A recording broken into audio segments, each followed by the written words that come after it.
नमस्कार साथियों, कैसे हैं? स्वस्थ होंगे आप, तंदुरुस्त होंगे और आपकी पढ़ाई भी बेहतरीन चल रही होगी। इसके पहले अपन ने 3 मॉडल पेपर कंप्लीट कर लिए थे। आज अपन को ये थर्ड मॉडल पेपर कंप्लीट करना है। इसके पहले जिन भाइयों ने 2 मॉडल पेपर ना देखे हैं वो देख लें। 75-75 नंबर के अपन ने करवा दिए हैं उसमें, जिसमें आपको पूरा आपके लिए 35 से 40 नंबर का आपका क्या मिल जाएगा, थ्योरी मिल जाएगी। उसी में इंजीनियरिंग ड्राइंग है, आपका वर्कशॉप कैलकुलेशन है और एम्प्लॉयबिलिटी स्किल है। इसी पर आधारित आपकी आज की क्लास है, जिसमें मॉडल नंबर 3 देखे ने। जिन भाइयों ने साल भर भी कुछ भी पढ़ाई नहीं की है उनके लिए रामबाण साबित होने वाली ये क्लास है। तो आइए क्लास से जुड़ जाइए। सबसे पहले चैनल को, जिन भाई पहली बार क्लास देख रहे हैं तो चैनल को सब्सक्राइब कर लीजिए। यहाँ पे ITI से संबंधित बेहतरीन मटेरियल कंटेंट प्रोवाइड करवाया जाता है। चैनल के लिए सब्सक्राइब कर लीजिए, वीडियो के लिए लाइक कर दीजिए और हो सके तो आगे शेयर भी कर दीजिए। बहुत ही इम्पोर्टेंट क्लास है और किसी भाई का भी भला हो जाए। तो आइए क्वेश्चन फर्स्ट देखते हैं। विद्युत आवेश की इकाई क्या होती है? विद्युत आवेश की इकाई क्या होती है? कूलाम होती है। वोल्ट किसकी होती है? वोल्टेज की वोल्ट होती है। करंट की एम्पियर होती है। रेजिस्टेंस की इकाई ओम होती। तो अपना विद्युत आवेश की इकाई क्या होती है? कूलाम होती है। क्या होती है? कूलाम होती है। चलो आगे बढ़ते हैं। क्वेश्चन देखिए, इसके आगे भी है, डिस्क्रिप्शन देख लेते हैं इसका। एक कूलाम बराबर होता है 6.25 इंटू 10⁻18 इलेक्ट्रॉन आवेश के बराबर होता है। इसका प्रतीक C होता है। आवेश के लिए क्या कूलाम से प्रदर्शित किया जाता है? इसकी इकाई होती है कूलाम, जिसे C इसका प्रतीक है। धारा की एम्पियर है। विभव की क्या? वोल्टेज की वोल्ट है। और प्रतिरोध की इकाई क्या होती है? ओम हो जाती है। इसी प्रकार कैपेसिटर की इकाई पूछी जाए तो कैपेसिटर की फैराड होती है। क्वेश्चन सेकंड देखते हैं। चलिए, परमाणु में कितने मूलभूत कण पाए जाते हैं? तो परमाणु में मूलभूत 2 कण पाए जाते हैं, इलेक्ट्रॉन, न्यूट्रॉन, प्रोटॉन।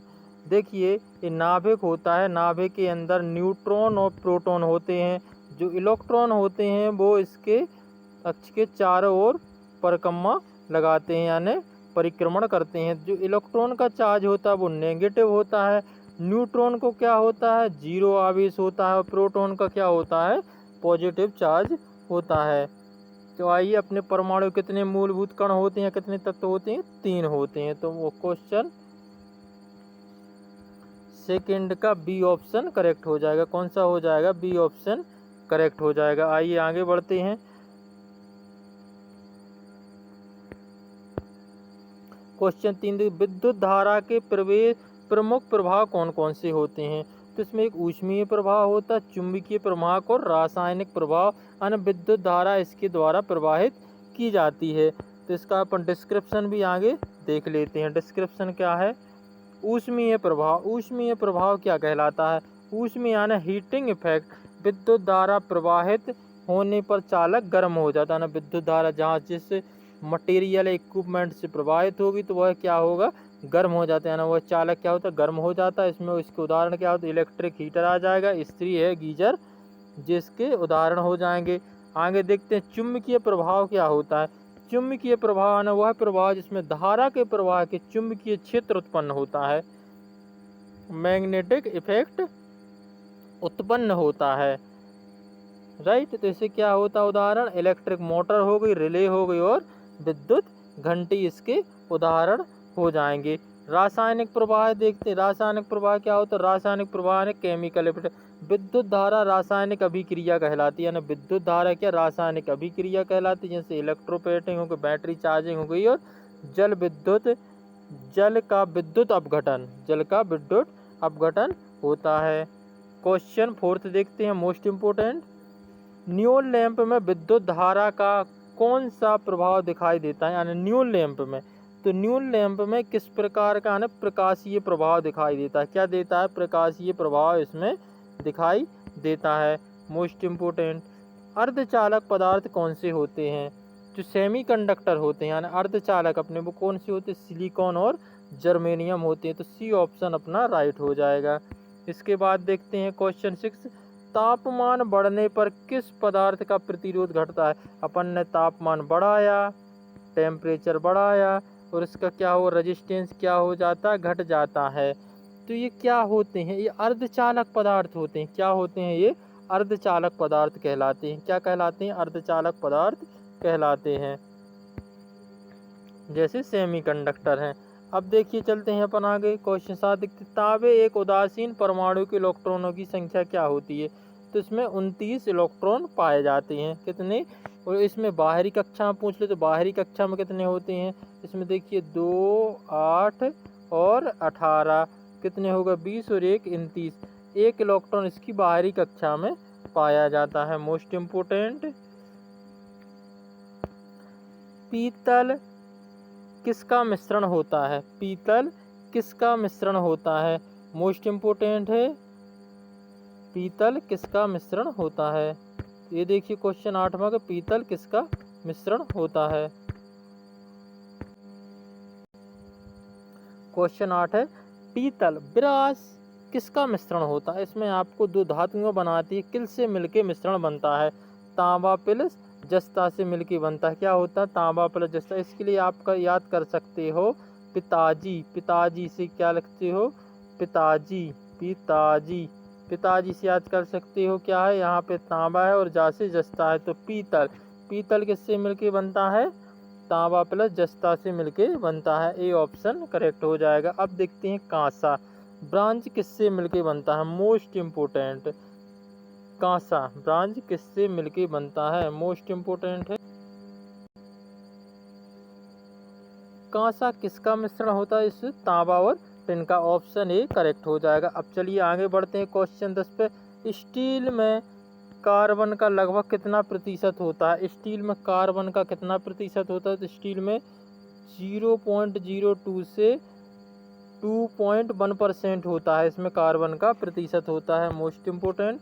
क्वेश्चन 11 देखते हैं, स्टील, स्टेनलेस स्टील में सामान्यतः क्रोमियम और निकल कितने % होता है। इसमें क्रोमियम और निकल का पूछा गया, क्रोमियम प्लस निकल, क्रोमियम प्लस निकल का कितना प्रतिशत।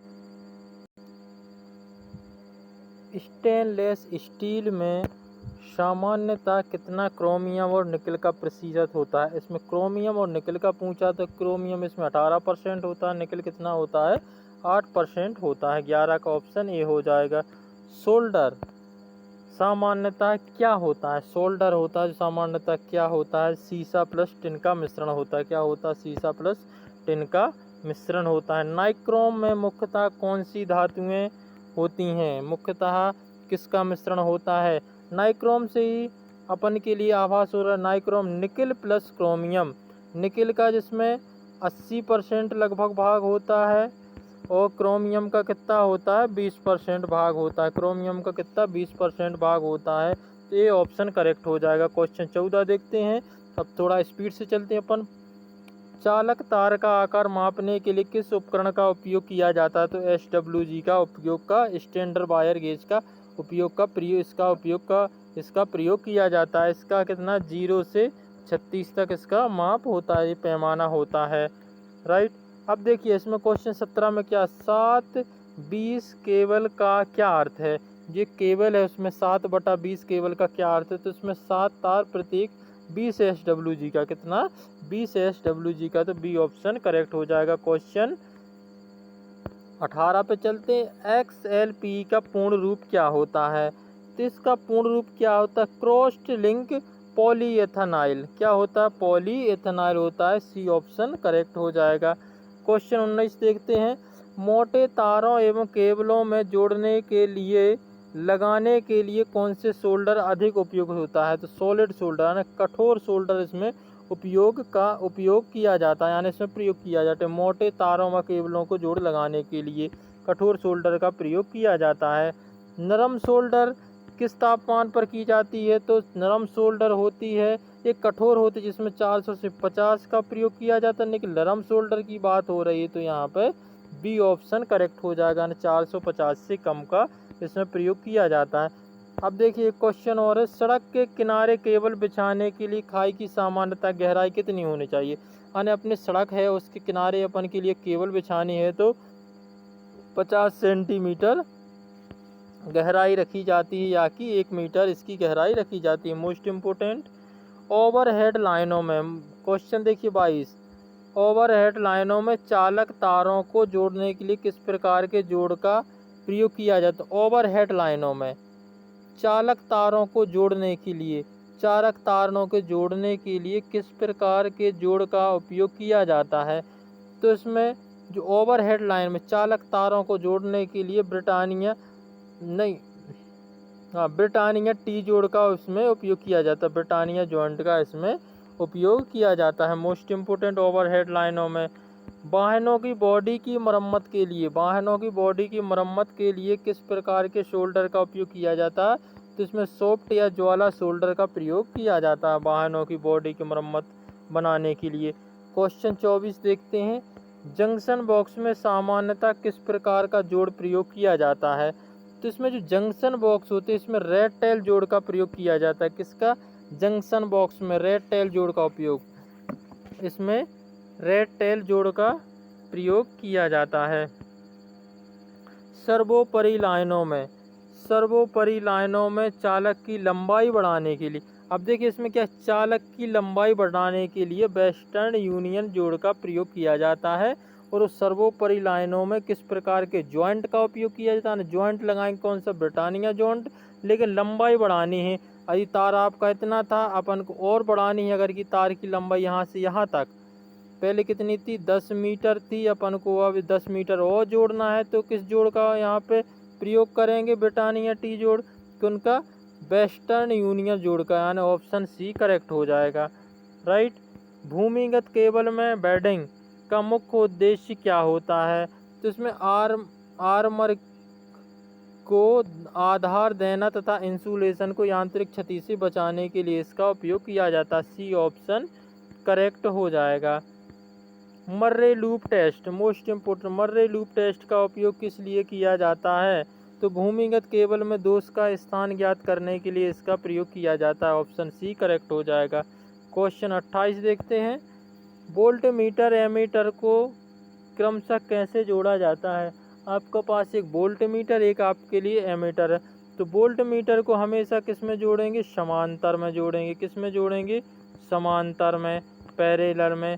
और आपका एमीटर है, एमीटर को हमेशा किस में जोड़ेंगे, श्रेणी क्रम में जोड़ा जाता है। किस में, श्रेणी क्रम में जोड़ा जाता है।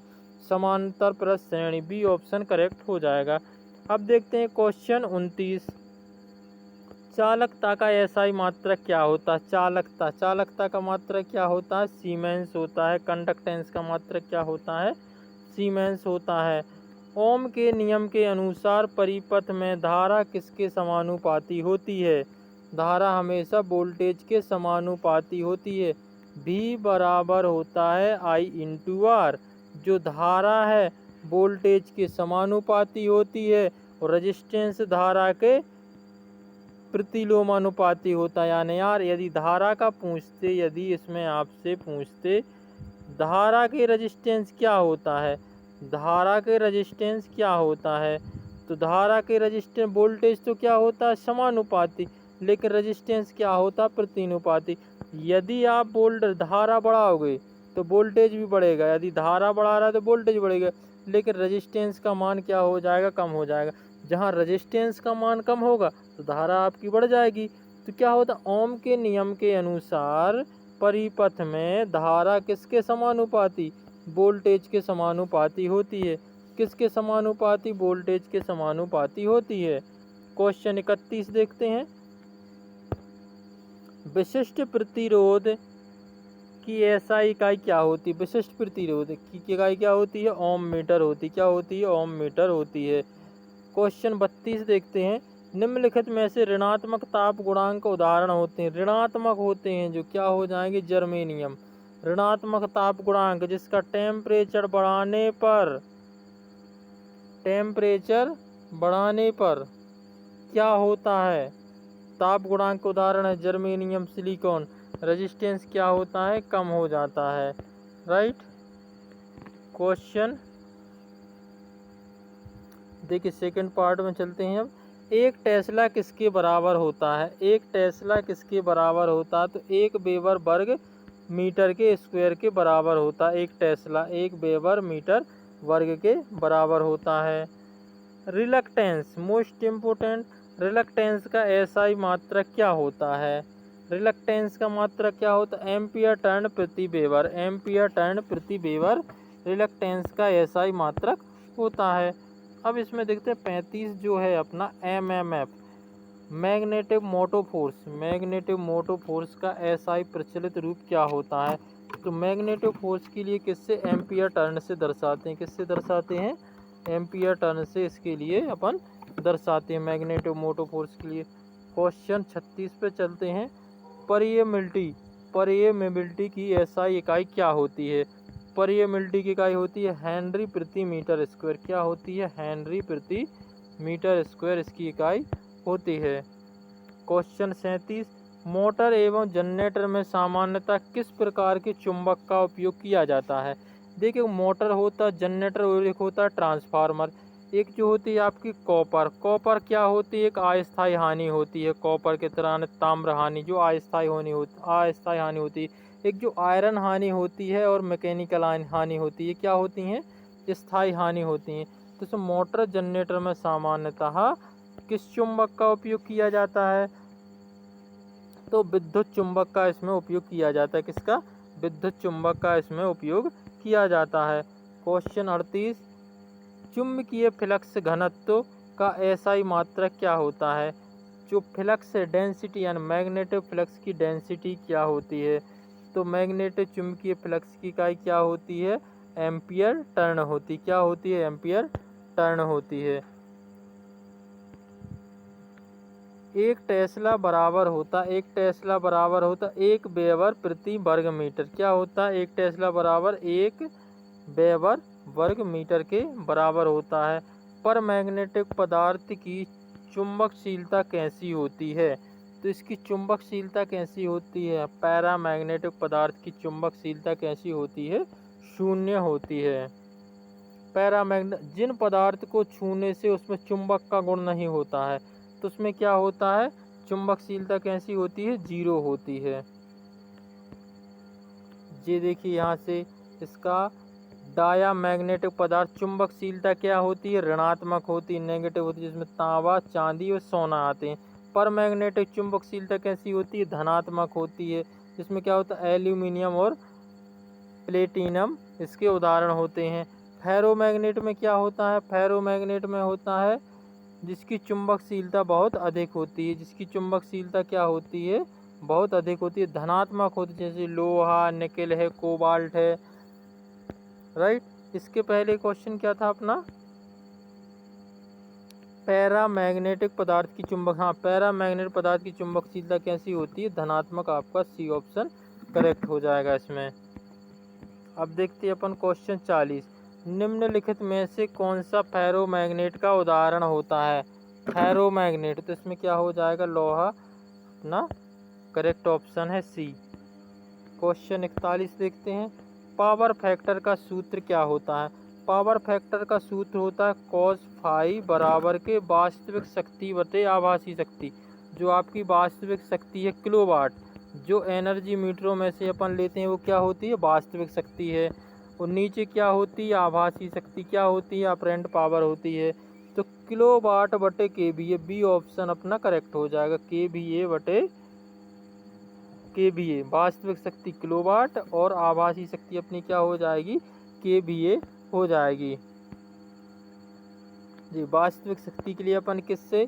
वास्तविक शक्ति यानी रियल पावर हो जाएगी वी आई कॉस फाई या के डब्ल्यू किलोवाट।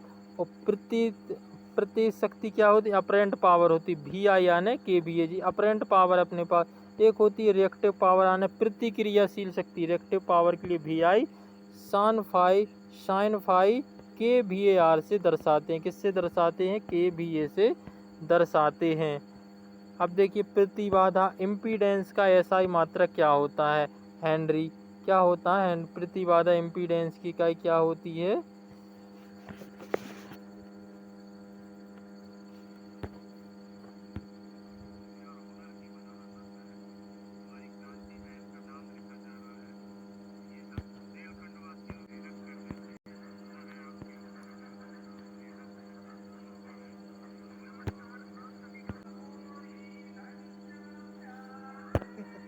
क्वेश्चन क्या अपना 42 प्रतिबाधा की एसआई इकाई क्या होती है? वोल्टेज की वोल्ट होती है, करंट की एम्पियर और रेजिस्टेंस की इकाई ओम होती है। या इसमें प्रतिबाधा की भी इकाई पूछी जाएगी तो क्या होती है? ओम।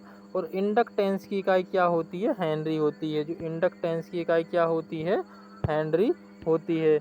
अब देखिए जो महत्वपूर्ण तथ्य हैं इसमें, प्रतिरोध रेजिस्टेंस की इकाई अपनी ओम हो जाएगी। प्रतिबाधा जो इम्पीडेंस है इसकी इकाई भी ओम है। और रिलक्टेंस की इकाई भी क्या होती है?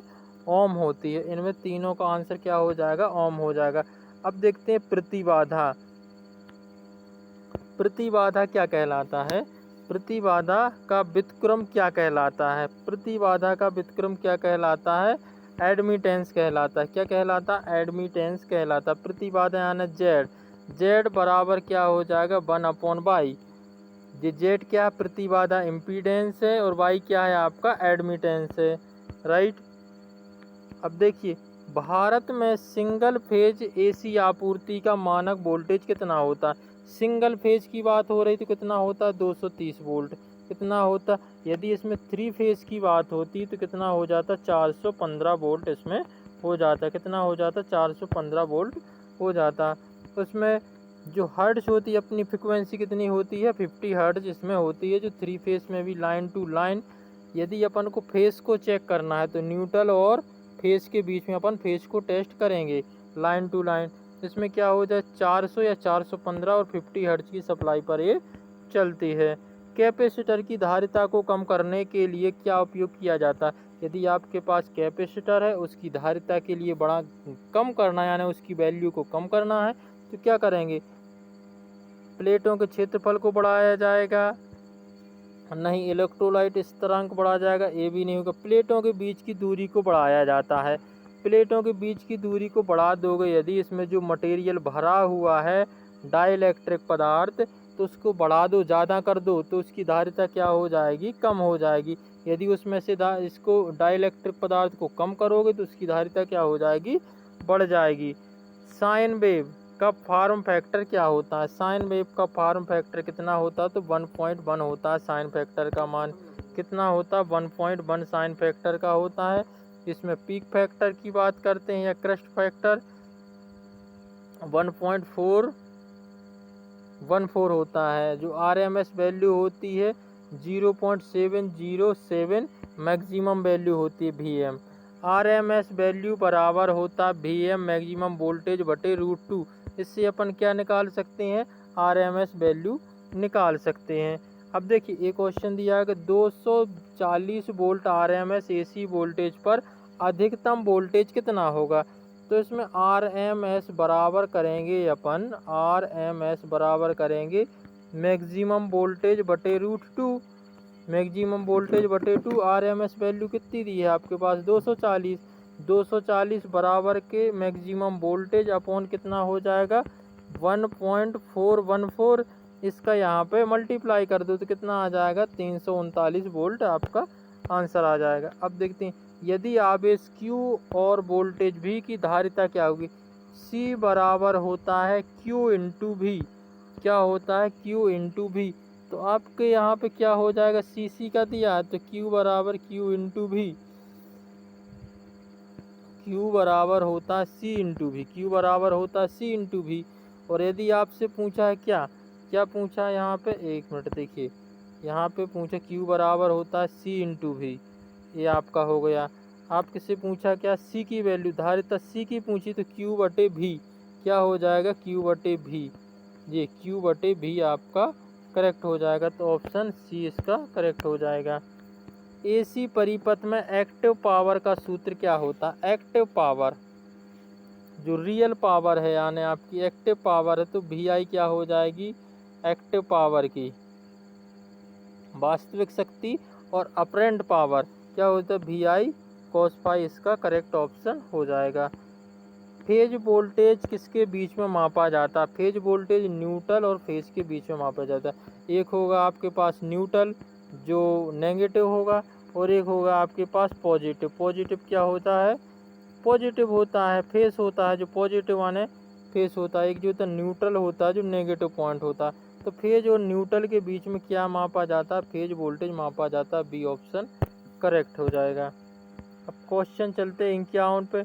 न्यूट्रल बिंदु कहाँ प्राप्त किया जाता है? न्यूट्रल कहाँ से प्राप्त किया जाता है? न्यूट्रल होता है जो डेल्टा संयोजन से, स्टार संयोजन से, रोटर में से या कैपेसिटर में। तो स्टार संयोजन से। डेल्टा का फॉर्मूला ऐसा होता है, ये बन गया आपका और डेल्टा। यदि आप इसको स्टार बनाओगे तो इस प्रकार से आप इसके लिए स्टार बनाओगे, यहाँ से आपके लिए न्यूट्रल प्राप्त हो जाएगा। राइट, तो बी ऑप्शन इसका करेक्ट है। 3 फेज एसी प्रणाली में फेज के बीच का कालांतर कितना होता है? तो 120 होता है। सिंगल फेज में कितना होता है? 90 का होता है। 3 फेज में कितने का होता है? 120 का कोण होता है। मोबाइल फ़ोन और लैपटॉप में सामान्यतः कौन सी बैटरी प्रयोग की जाती है? जो आपके मोबाइल फ़ोन है, लैपटॉप फ़ोन है, उसमें कौन सी बैटरी? तो लिथियम आयन बैटरी इसमें यूज की जाती है, जिसकी क्षमता कितनी होती है? 10 साल तक इसके लिए आप यूज कर सकते हो। लिथियम आयन बैटरी की क्षमता होती है 10 से 12 या 15 साल। सामान्यतः शुष्क सेल यानी जो ड्राई सेल हैं उसका ईएमएफ कितना होता है? सूखा सेल, शुष्क सेल की बात हो रही है यहाँ पे, यानी जो प्राइमरी सेल हैं आपके शुष्क सेल 1.5 वोल्ट कितने होते हैं? 1.5 वोल्ट इसका ईएमएफ यानी वोल्टेज होता है। लेड एसिड साइट का आंतरिक प्रतिरोध कैसा होता है? जो इनका आंतरिक प्रतिरोध क्या होता है? बहुत कम होता है। सेल का मुख्य कार्य क्या होता है? सेल का मुख्य कार्य क्या है? रासायनिक ऊर्जा को विद्युत ऊर्जा में कन्वर्ट करना। जो आपकी लेड एसिड बैटरी उसमें क्या भरा जाता है? H2SO4 भरा जाता है।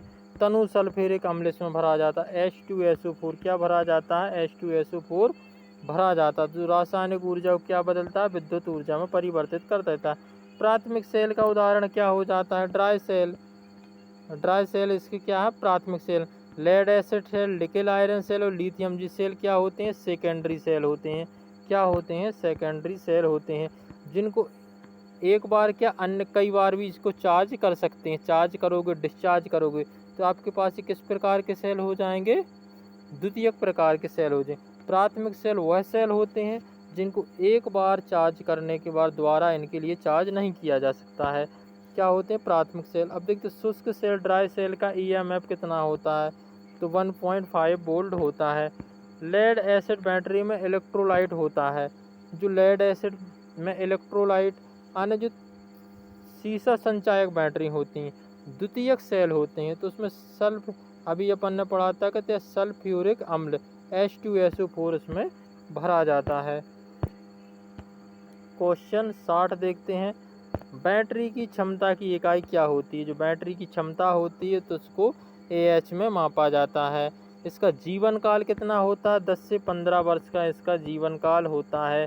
कितना? 10 से 15 वर्ष तक के लिए बैटरी की क्षमता एम्पियर घंटे में होती है। लेड एसिड बैटरी की धन प्लेट बनी होती हैं। जो लेड एसिड बैटरी है धन प्लेट होती हैं, जो इसकी PbO2 की बनी होती हैं। PbO2 लेड डाइऑक्साइड की बनी होती हैं। किसकी? लेड डाइऑक्साइड की बनी होती हैं। लेड एसिड बैटरी की ऋण प्लेट बनी होती हैं, जो स्पंजी होती हैं। क्या होती हैं? स्पंजी लेड होती हैं। बैटरी चार्ज करने की प्रक्रिया क्या कहलाती है? चार्जिंग कहलाती है। बैटरी चार्ज करने की प्रक्रिया क्या कहलाती है? चार्ज कहलाती है। क्वेश्चन 63 देखते हैं। सेल का आंतरिक प्रतिरोध कम करने के लिए क्या किया जाता है? यदि किसी सेल का आंतरिक प्रतिरोध कम करना है तो धारा की क्षमता को क्या करना होगा? धारा को बढ़ाना होगा, तब उसका क्या होगा? आंतरिक प्रतिरोध कम हो जाता है। कितनी है? 12। निकिल कैडमियम सेल का इलेक्ट्रोलाइट क्या होता है? निकिल कैडमियम सेल का इलेक्ट्रोलाइट क्या होता है? Potassium hydroxide KOH। क्या होता? पोटेशियम हाइड्रोक्साइड होता है। यही थी साथियों आज तक के क्वेश्चन। धन्यवाद।